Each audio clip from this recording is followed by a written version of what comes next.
Alhamdulillahirabbil alamin wassalatu wassalamu ala Rasulillah.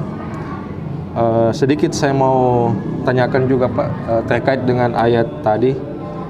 Jadi memang ini ayat wa isqulna lil wa isqala rabbuka lil malaikati isjudu li adama fasajadu illa iblis. Ini memang berulang-ulang disebut dalam Al-Qur'an.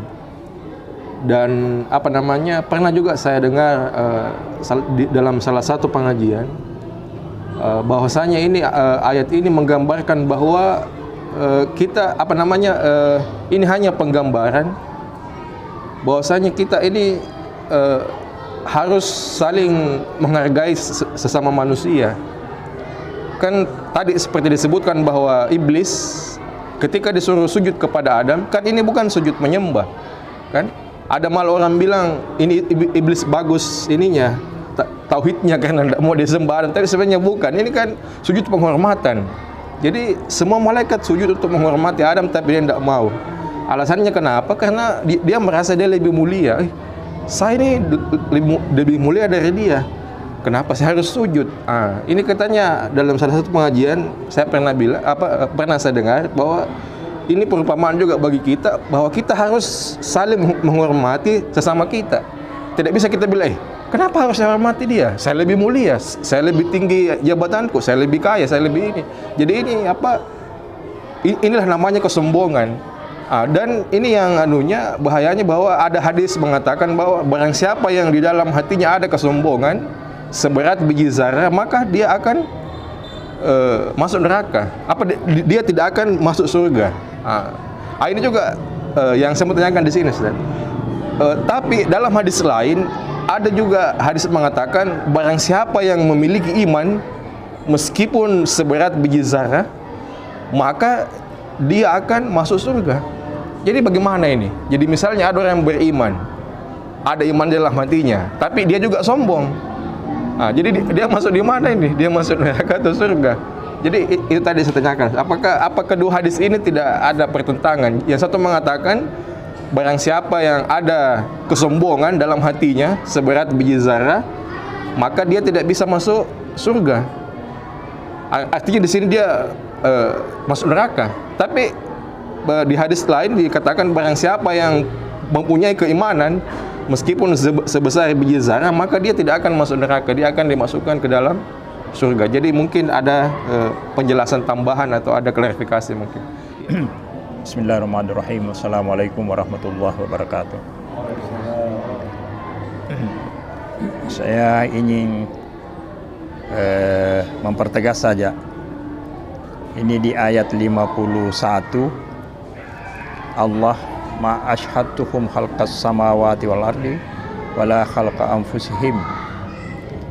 Allah berfirman, dan aku tidak menjadikan mereka, iblis dan anak cucunya, menyaksikan langit dan bumi diciptakan, dan mereka sendiri dia tidak menyaksikan dirinya diciptakan. Jadi ini penggambaran di dunia ini, orang-orang memang yang sombong dan angkuh itu, dia tidak mau tahu dari mana misalnya hartanya dia peroleh, dari mana itu pangkatnya. Pokoknya dia menurut dia itu usahanya sendiri. Itu penggambaran iblis sebenarnya kalau di dunia ini. Ya. Saya kira itu penjelasan dari arti dari ayat 51 ini. Karena iblis di situ menyatakan bahwa Allah yang mengatakan bahwa iblis itu tidak melihat diciptakan langit dan bumi, termasuk dirinya sendiri. Ya, sekian, terima kasih. Assalamualaikum warahmatullahi wabarakatuh. Dan saya melihat pada 54 kepada manusia lagi, dan sesungguhnya kami telah menjelaskan berulang-ulang kepada manusia dalam Al-Quran ini dengan bermacam-macam perumpamaan, tetapi manusia itu adalah memang yang paling banyak membantah.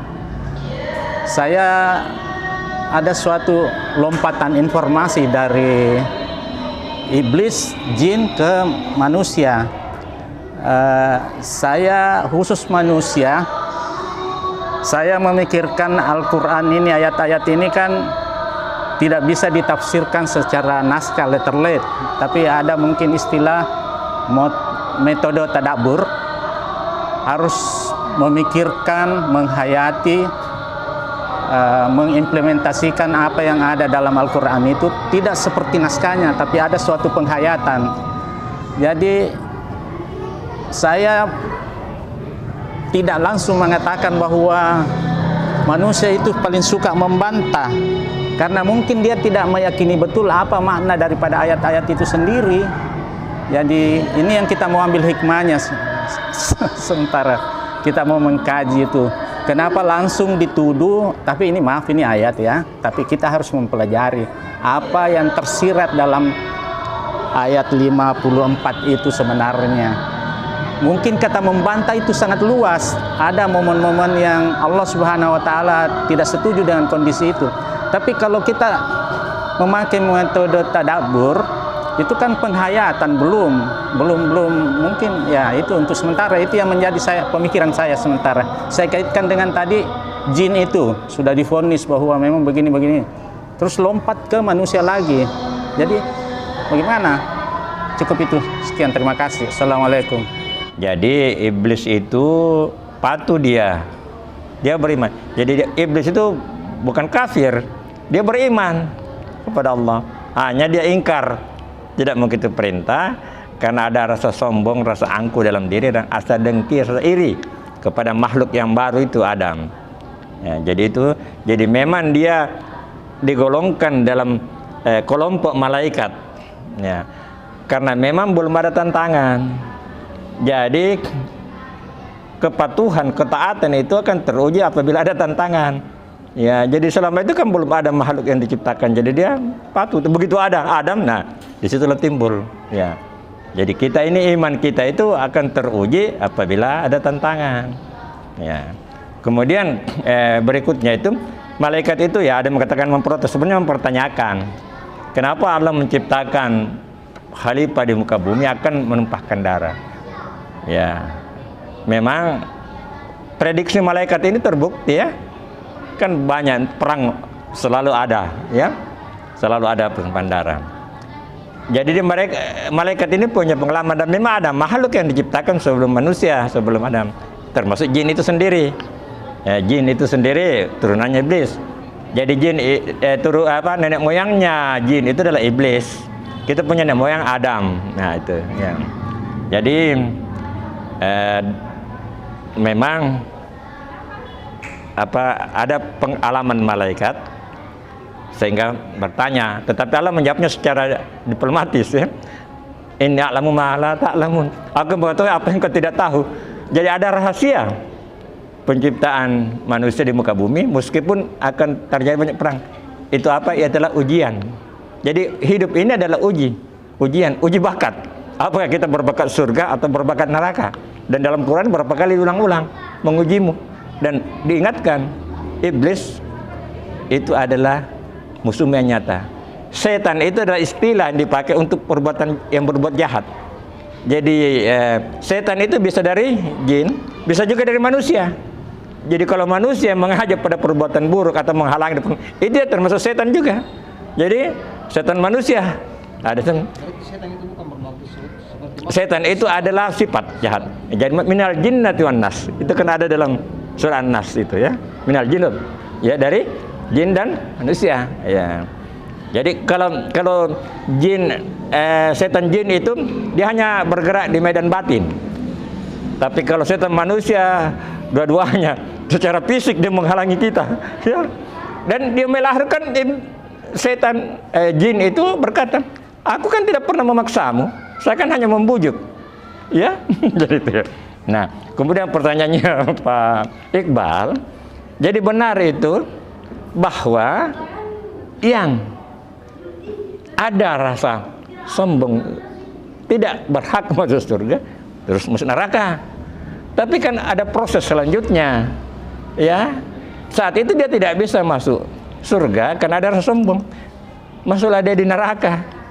Ya mungkin setelah dihisab, setelah mendapat siksa, ya kemudian dia akan masuk surga sebagai balasan, karena semua akan dibalas, ya. Dan ini pendapat para ulama begitu, bahwa ada istilah malah ada kata di laundry, ya, baru masuk surga. Tapi tidak ada cerita bahwa dari surga masuk neraka, tidak ada. ceritanya itu yang ada adalah surga, neraka baru masuk surga. Tidak ada masuk surga dulu baru masuk neraka. Dan itu dalam surah Al-Bayyinah dikatakan halina fiha, untuk yang masuk dalam neraka. Tidak ada tambahan abadan. Tapi orang yang masuk di surga ada tambahan halidina fiha abadan. Jadi inilah diharapkan kekuasaan Allah, kasih sayang Allah kan lebih besar daripada murkanya.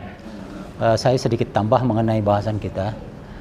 Jadi kenapa ayat ini sering-sering muncul di dalam Al-Quran? Ya, seperti kita ketahui bahwa Al-Quran ini memang pusatnya pembelajaran, pusatnya peringatan. Jadi Allah selalu mengatakan, apa kau tidak berpikir, apa kamu tidak mengambil pelajaran? Ya. Jadi ini sebenarnya pembangkang yang terjadi di sini menurut iblis ini adalah contoh bahwa Allah tidak senang hambanya yang suka membangkang. Ya, jadi diberilah contoh dan iblis ini disuruh sujud kepada Adam dan dia tidak mau melakukannya.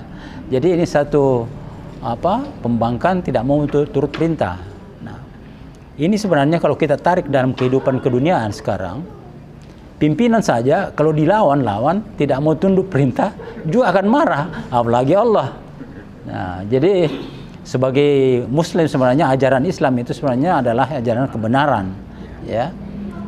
Jadi semua ajarannya itu adalah mengarah kepada kebaikan dan kebenaran, dan kebaikan yang hakiki adalah miliknya Allah. Ya, makanya kita selalu berdoa, berilah aku kebaikan, berilah aku keselamatan dan kehormatan. Ya, jadi memang dari Allah semuanya itu.